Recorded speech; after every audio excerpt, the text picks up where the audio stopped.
So I probably, like everyone else, is buying furniture online, and it always seems to need to become assembled. I don't know why, but it's how it's shipped.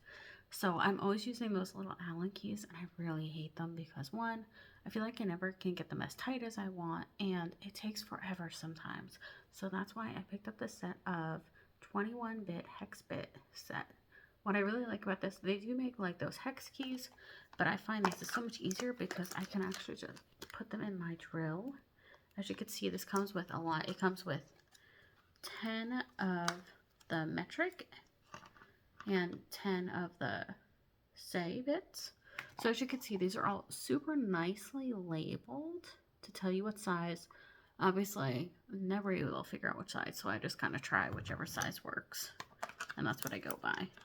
What I like about these also too, they are magnetic at the top too, so you can kind of stick that little bit, that little bolt in where you're going. And they also give you this bit holder.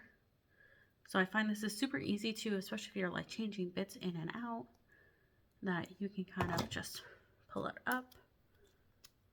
Yeah, pull it up, put your bit in, and then your bit stays. But I find too that this is really high quality steel. It even says right here on the side what size bit it is. This has made with, this is an impact pick, so it's meant for tension torque. So it's less prone to breakage than normal bits.